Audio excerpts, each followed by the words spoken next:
The diplomatic cruiser trembled as another concussive blast slammed into its outer hull. Emergency lights flared crimson, bathing the corridor in pulsing shadows. Lieutenant Marcus Kane braced himself against the bulkhead, boots planted wide, rifle locked tight in his grip. Training kept his breathing steady, even as chaos screamed through every sensor and alarm. This mission was never supposed to be combat. Marcus had been assigned to security for the Unity Summit, humanity's first real attempt at ending the 30-year cold conflict with the Velaran Dominion. A room full of diplomats, translators, and ceremonial guards. No front lines. No blood. Now the corridor ahead of him was littered with bodies. Human officials lay twisted among shattered data tablets and scorched banners. Velaran attendants, tall, elegant figures with faintly glowing skin, were sprawled beside them, their ceremonial armor melted through by plasma fire. Marcus's jaw tightened as he stepped carefully forward. This wasn't a random attack. Security codes had been bypassed too cleanly. Defense drones were offline in perfect sequence. Whoever planned this massacre had intimate knowledge of both species' protocols. An inside job. A sound cut through the shriek of alarms. A low, uneven rhythm, almost melodic. Not mechanical. Not a weapon. Breathing. Marcus followed it toward the summit chamber.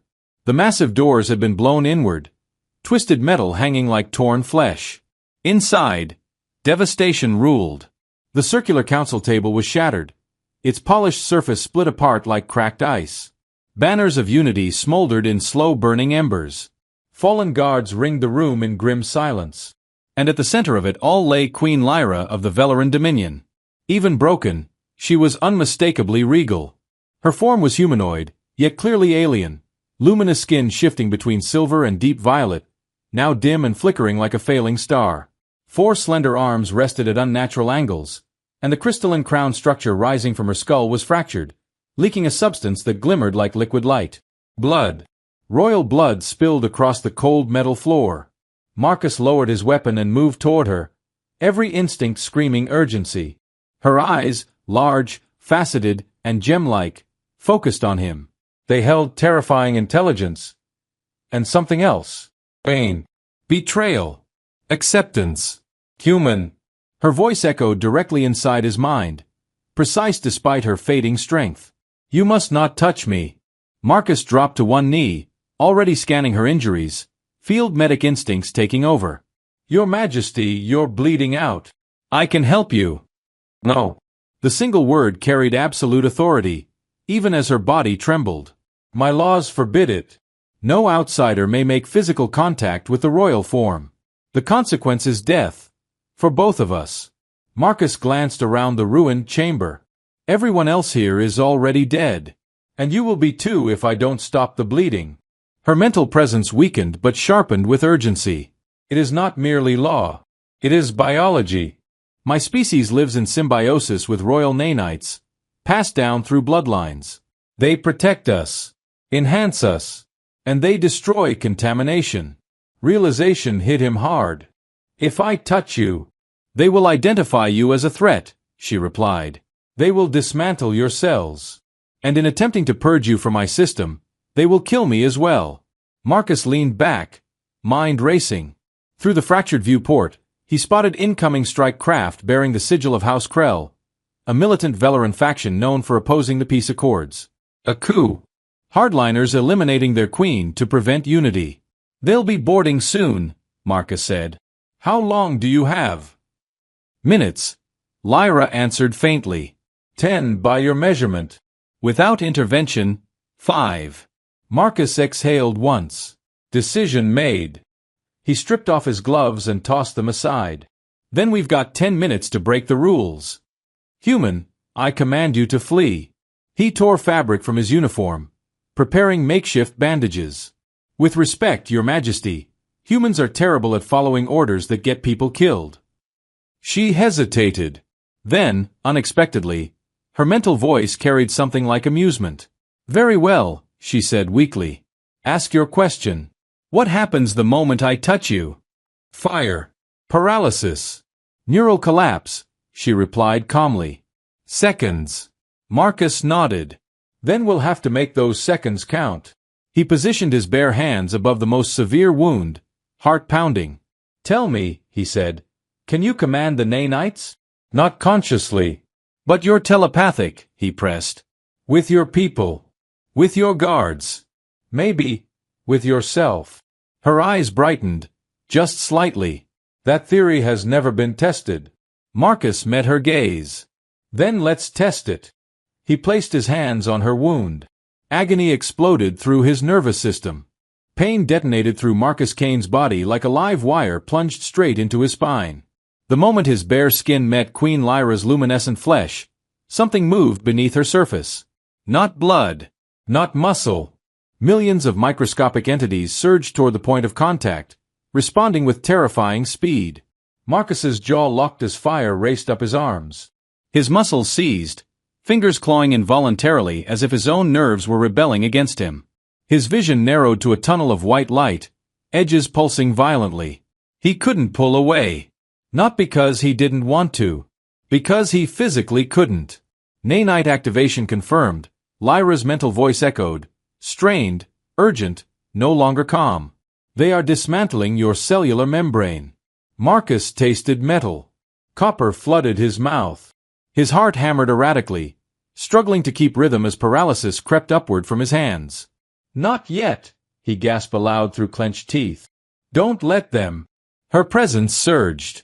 If Marcus's mind was a single flame, Queen Lyra's consciousness was a star collapsing inward. Vast, ancient, layered with generations of memory not her own. He felt it brush against him, immense and overwhelming, like standing beneath a cosmic tide. She dove inward. Not into thought. Into instinct. Into biology.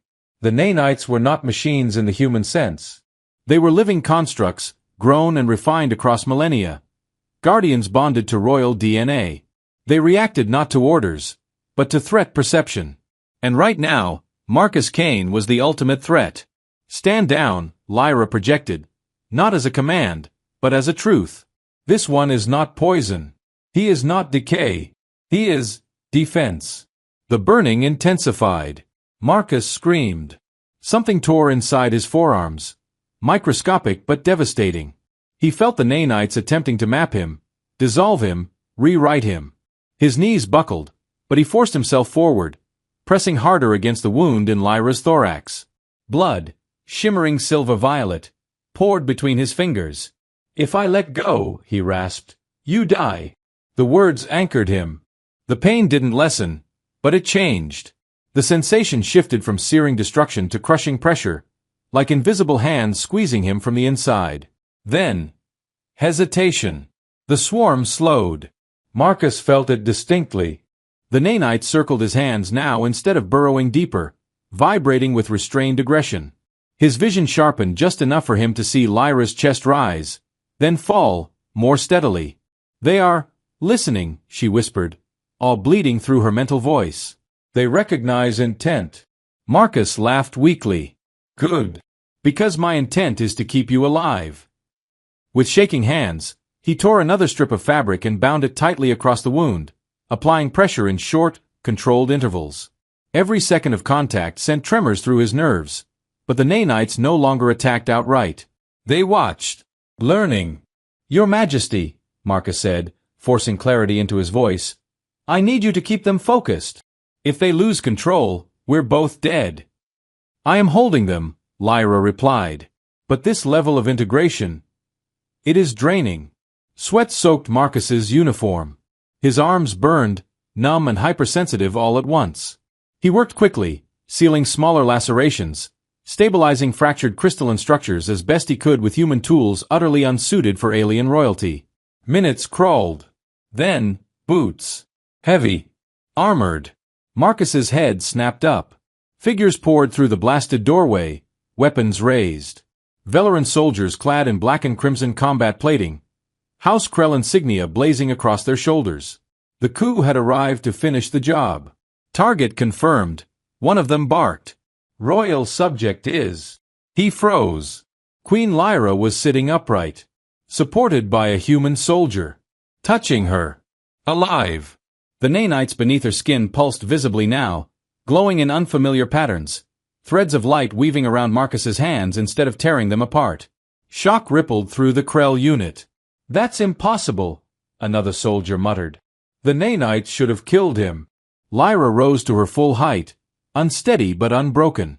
Marcus stood with her, legs trembling, every nerve screaming, but he did not let go.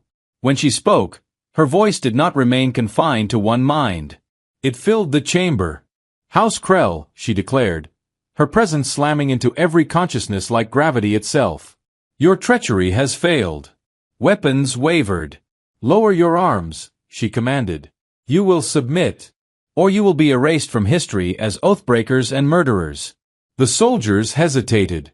Then, one by one, rifles clattered to the floor. Marcus exhaled for the first time in what felt like hours. The Nanites pulsed softly around his hands, accepting him. Silence fell over the shattered summit chamber, thick and unnatural. The Krell soldiers stood frozen, weapons discarded, eyes flicking between their living queen and the human who should not have been alive. Marcus Kane could feel every gaze like physical weight pressing against his spine.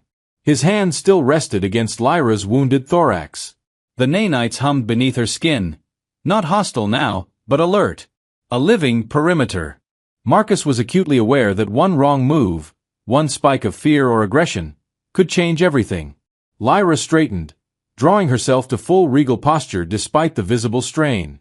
The glow of her skin, though faint, stabilized into a steady silver-violet sheen. Her multifaceted eyes fixed on the Krell commander. You will kneel, she said aloud this time. The sound of armored knees striking metal echoed through the chamber. Marcus swallowed. His arms felt like they'd been submerged in ice and fire simultaneously. Nerve endings raw, muscles barely obeying commands. Slowly, carefully, he eased his hands away. The Nanites followed his movement. Not retreating. Tracking. Lyra sensed his concern immediately. Do not fear, she projected gently. They will not harm you. Not fear, Marcus murmured. Just surprised. So am I. Medical teams arrived moments later, human and Velaran alike, drawn by emergency beacons and the sudden collapse of House Krell's resistance. They moved cautiously at first, stunned by the impossible scene before them. A human medic approached Lyra instinctively, then stopped short, remembering centuries of protocol. Your Majesty, we... She raised one graceful hand. He may approach, Lyra said, gesturing toward Marcus. Gasps rippled through the room. Protocol shattered. History rewritten. The medics worked quickly, deploying hybrid equipment adapted on the fly. Lyra was transferred onto a floating medical platform, Nanites cooperating in ways their designers never anticipated. Adjusting, learning, adapting. Marcus staggered back as adrenaline finally released its grip. His knees buckled. He would have hit the floor if a Velaran guard hadn't caught him. You okay, Lieutenant? A human voice asked urgently. Marcus looked down at his hands. They were trembling, skin flushed, faint lines of iridescent light tracing beneath the surface, fading slowly like embers cooling. I think, he said hoarsely, I just survived being eaten alive, at the molecular level. That earned him a shaky laugh from the medic. Later, much later, Marcus sat alone in a quiet observation bay. The station had been secured, the coup dismantled, its leaders detained under direct royal authority. House Krell's attempted uprising was already echoing across diplomatic channels. He flexed his fingers. They still tingled. Scans had revealed something unprecedented. Residual nanite markers embedded harmlessly in his tissue. Not invasive. Not active. Recognized. Accepted. The door slid open soundlessly. Queen Lyra entered, flanked by no guards. She moved more slowly now, supported by a subtle halo of nanite reinforcement, but her presence filled the room completely. Marcus stood immediately. Your Majesty. She inclined her head. Marcus Kane. Hearing his name spoken aloud by a being of her stature sent an unexpected chill through him. You saved my life, she said. I did my job, he replied automatically. Lyra studied him with penetrating focus. No. You violated your own survival instincts. You challenged laws written into my biology. You endured what no human should have survived. She stepped closer. The Nanites have changed, she continued. Not corrupted. Not weakened. Expanded. They now recognize cooperation with non-Velaran biology as possible. Marcus frowned. That sounds like it could cause problems. It will, Lyra agreed calmly. For those who fear change. She met his eyes. But it also opens a path no treaty ever could. The implications landed heavily. You're talking about more than peace, Marcus said. Yes, Lyra replied. I'm talking about integration. Outside the viewport, stars drifted past in silence. For generations, Lyra continued, our kind believed survival required isolation, control, purity. Today, a human soldier proved that survival may instead require trust. She paused, then added softly, even defiance. Marcus exhaled. Careful, Your Majesty. You start praising human stubbornness, and we'll get ideas. A faint shimmer passed through her skin. Amusement. Perhaps, she said, that is exactly what the galaxy needs. They stood there for a long moment, alien queen and human lieutenant, both carrying scars no scanner could fully measure. The summit had failed. But something far more dangerous and hopeful had begun. The fallout began before the blood had dried. Within hours of Queen Lyra's survival being confirmed, every major power block, human and Velaran alike, lit up diplomatic channels. Emergency councils were convened. Treaties were suspended, rewritten, or outright challenged. The failed summit became the most analyzed event in recorded interstellar history. And at the center of it all stood one human lieutenant who was never meant to matter. Marcus Kane sat rigidly in a sterile briefing chamber, hands clasped tightly in his lap. Transparent display panels hovered around him, cycling through medical scans, neural activity charts, and nanite interaction models that made absolutely no sense to anyone viewing them. A human general cleared his throat. Lieutenant, according to our doctors, parts of your nervous system were temporarily rewritten. Temporarily? Marcus asked. The general hesitated. We hope. Across the table, a Velaran science attaché extended two slender fingers, manipulating the hologram. The royal nanites catalogued his cellular patterns and stored them, she said, all bleeding into her normally composed tone. They did not purge him. They classified him. Like a security clearance? Marcus muttered. Lyra's voice cut in calmly. Like kin. The room fell silent. Queen Lyra stood at the head of the chamber, flanked by representatives from both species. Though still recovering, she carried herself with unmistakable authority. The glow beneath her skin was steadier now, stronger, even. The nanites no longer recognize humanity as foreign by default, Lyra continued. They have adapted their parameters. A human diplomat leaned forward sharply. With respect, Your Majesty, that sounds like a biological weapon redesign. Lyra's gaze hardened. It sounds like evolution. Marcus shifted uncomfortably. For the record, I didn't volunteer to become a bridge between species. You volunteered the moment you refused to let me die, Lyra replied. That truth hit harder than any medical report. Security footage from the attack played on the central display. Krell operatives sabotaging defenses, manipulating access codes, executing guards who resisted. The evidence was overwhelming. House Krell had gambled everything on assassination. They lost. But they were not alone. Intercepted communications suggest other factions were prepared to support the coup if you had died, a Velaran intelligence officer reported.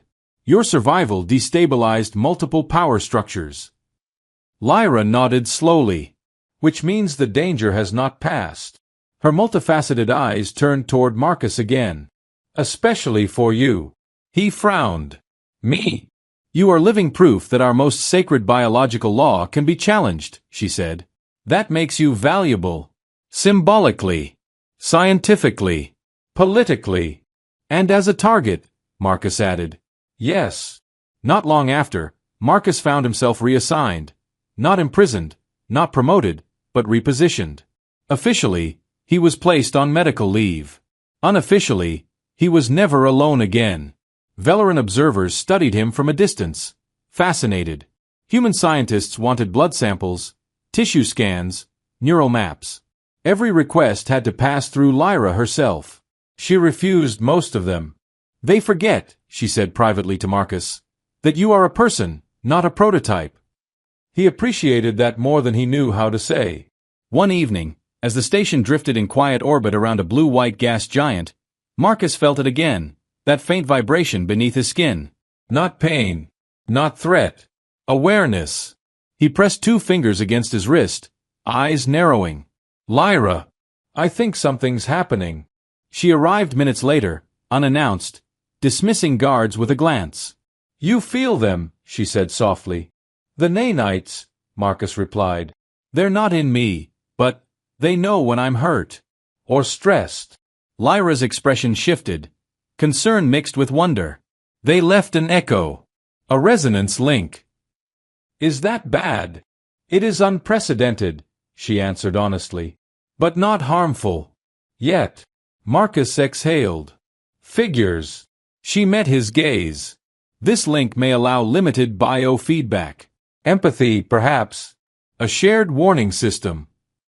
A biological alliance, Marcus said quietly. Yes. Outside, stars streaked past as the station adjusted orbit. Somewhere far beyond, forces were already moving, those who feared what this alliance represented. Queen Lyra straightened. The summit was meant to end a Cold War, she said. Instead, it exposed how fragile our peace truly was. She placed one hand over her healed wound. But fragility does not mean weakness.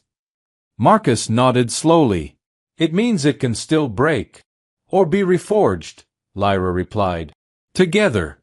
The first assassination attempt came 3 days later. Marcus sensed it before any alarm sounded. A sudden pressure bloomed behind his eyes. Sharp, foreign, urgent. His pulse spiked as instinct dragged him out of bed seconds before the wall behind him exploded inward. He hit the floor hard as shards of composite plating screamed past his head. The blast threw the room into chaos. Sprinklers activating, emergency lights snapping on, the air thick with smoke and ozone. Security rushed the corridor. Too late. Marcus rolled, heart hammering, hands already moving. Training took over as he grabbed the emergency sidearm mounted beneath the desk. His arm still tingled faintly, the nanite resonance flaring like a silent scream in his nervous system. Threat detected.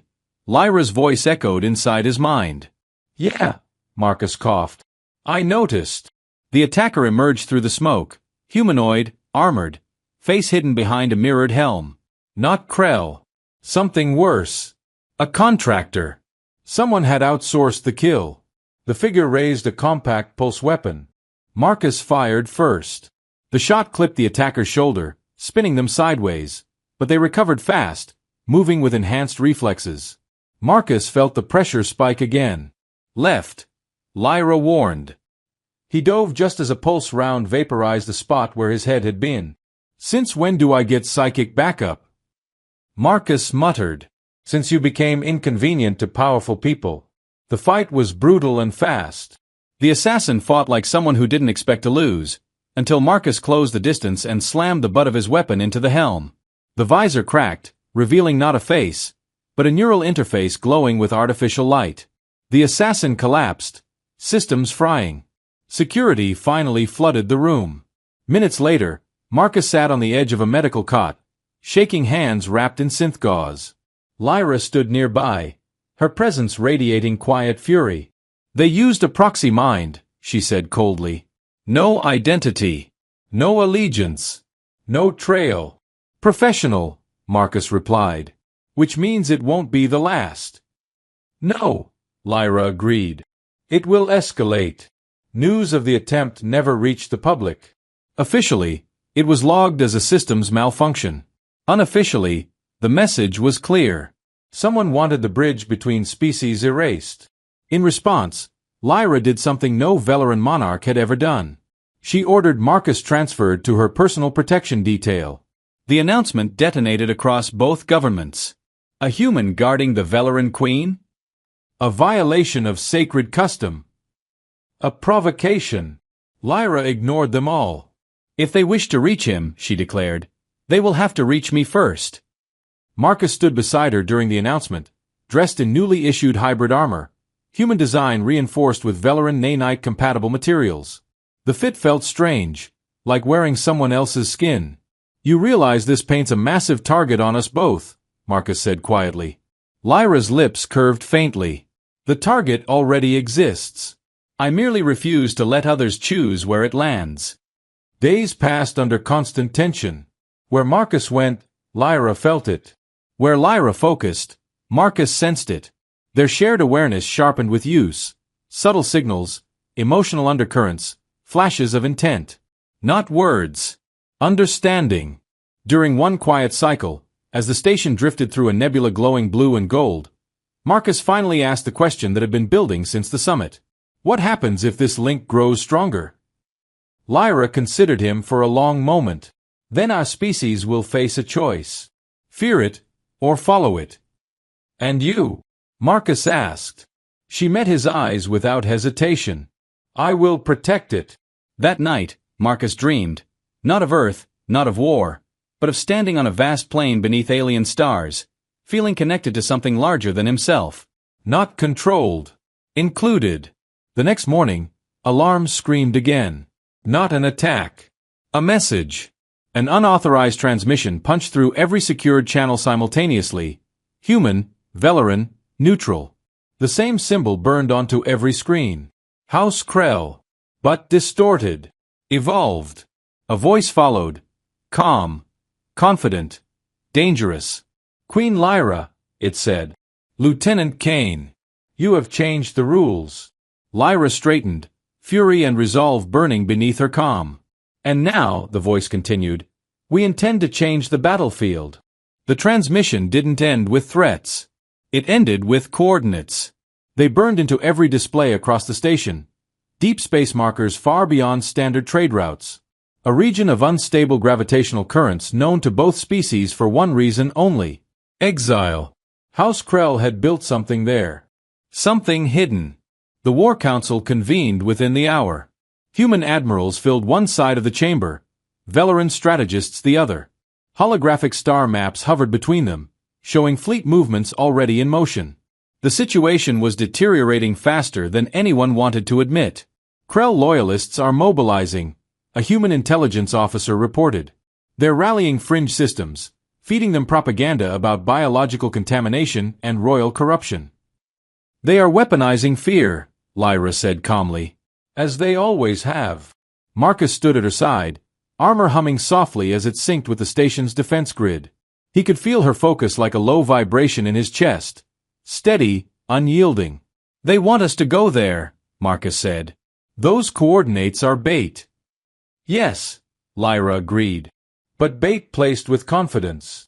A Velaran admiral inclined his head.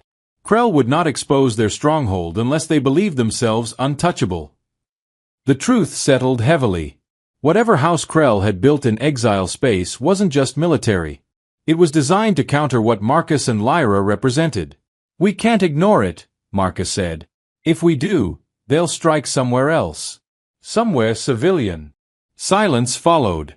Then Lyra spoke the words that shifted everything. We will go. Gasps rippled through the chamber. Your Majesty, a human general began. I will not send fleets where I will not stand myself, Lyra interrupted. Nor will I allow fear to decide the future of two species. Marcus met her gaze. He felt the decision before she voiced it. Shared certainty, no hesitation. I'm coming with you, he said. That wasn't debated. The Joint Task Force launched within 12 hours. Human destroyers flew alongside Velaran Starsingers, their designs radically different yet moving in perfect formation.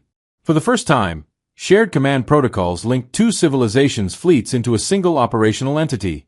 History was watching. As the ships entered exile space, sensors screamed. Reality bent.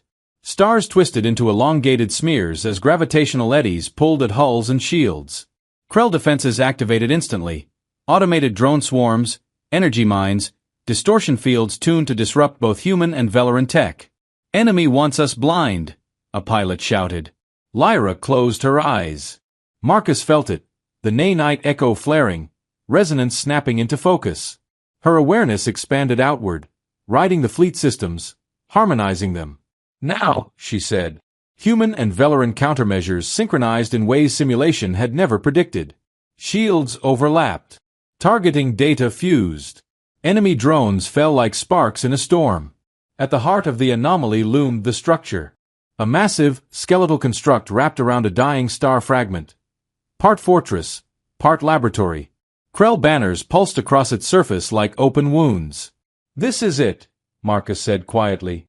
Boarding teams deployed. Marcus and Lyra led the primary insertion, not as symbolism, but necessity. The nanite human link interfered with Krell's internal defenses, allowing them passage where others would have been torn apart. Inside, the station was alive. Walls pulsed with corrupted nanite strains, twisted versions of royal symbiotes, stripped of restraint, programmed for domination instead of protection. Krell tried to force evolution, Lyra said, horror bleeding through her composure. They enslaved their own biology. The enemy commander awaited them in the central chamber, tall, armored, surrounded by writhing nanite constructs. "You are obsolete, Lyra," he sneered. "You weakened us by embracing impurity." Marcus stepped forward. "Funny. You look terrified." The commander laughed.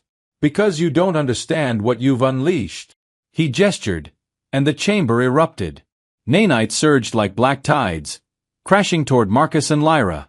Pain exploded through Marcus's skull as the resonance flared violently. He dropped to one knee, teeth clenched, vision fracturing. Lyra screamed, not in fear but fury. "Enough!" Her will slammed outward, colliding with the corrupted swarm. For a moment, it seemed reality itself held its breath. The chamber screamed, not with sound, but with psychic feedback so intense it shattered thought itself. Marcus felt his consciousness stretch, strain, and begin to tear as the corrupted nanites surged forward like a living storm. They weren't defensive like Lyra's royal symbiotes. These were enslaved, overclocked, driven by domination algorithms that devoured anything unfamiliar. His knees slammed into the deck. Blood ran from his nose. "Marcus!" Lyra cried, not aloud, but inside him. The resonance between them spiked violently. Where once it had been a bridge, now it became a conduit, raw energy pouring both ways. Marcus could feel Lyra's pain, her rage, her fear, and something deeper. Resolve. She stepped forward alone. Every instinct in Marcus screamed for her to stop, but his body refused to obey. The corrupted nanites recoiled from her presence, sensing royal authority, but not yielding. The Krell commander watched in awe. "You cannot control them," he said. "They answer to power, not lineage." Lyra lifted all four arms. "You are wrong," she said softly. "They answer to will." She opened herself completely. Marcus felt it happen, the moment Lyra stopped holding the nanites back and instead invited them in. Her consciousness expanded beyond anything he had sensed before, no longer bound to flesh or crown. She reached for the swarm. Not to dominate, to heal. The backlash was immediate. Lyra screamed as the corrupted nanites slammed into her systems, trying to overwrite her, consume her, break her into something obedient. Her luminescence flared blinding white, then began to flicker wildly. "No!" Marcus shouted, forcing himself to his feet. The commander smiled. "She's killing herself." Marcus staggered forward through waves of psychic pressure that felt like walking through a collapsing star. Every step sent knives through his skull. Then he understood. This was never meant to be done alone. "Lyra!" Marcus yelled. "You don't have to carry it all." Her voice trembled inside him.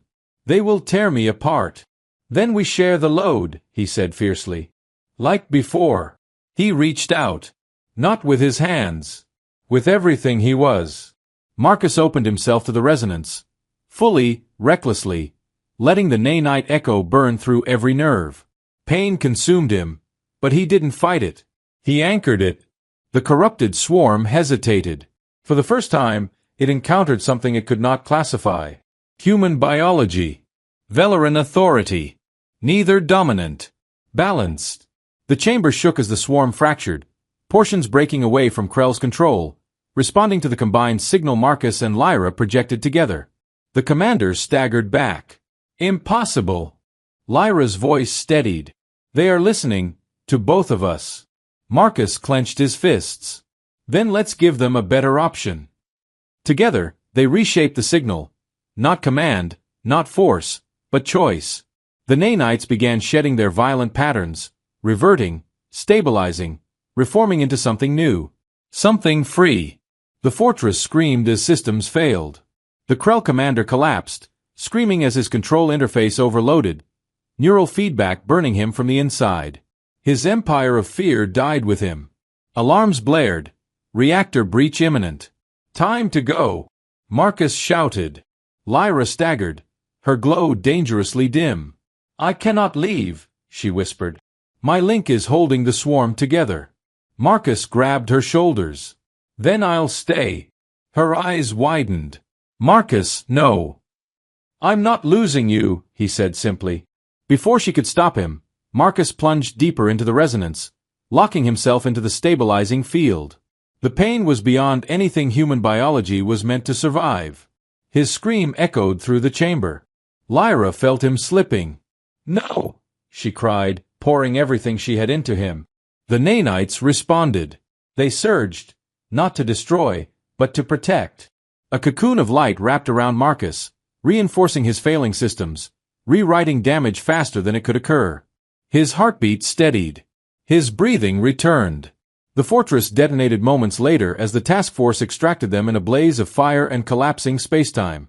When Marcus finally lost consciousness, the last thing he felt was Lyra's presence wrapped around his own. Steady, unbroken. Alive. Marcus Kane woke to silence. Not the sterile silence of a med bay, nor the tense quiet of a ship between alarms, but something deeper. Peaceful. For a moment, he wasn't sure he was alive at all. Then he felt it. Warmth. A steady presence, familiar and unmistakable. You are awake, Lyra's voice echoed gently within his mind.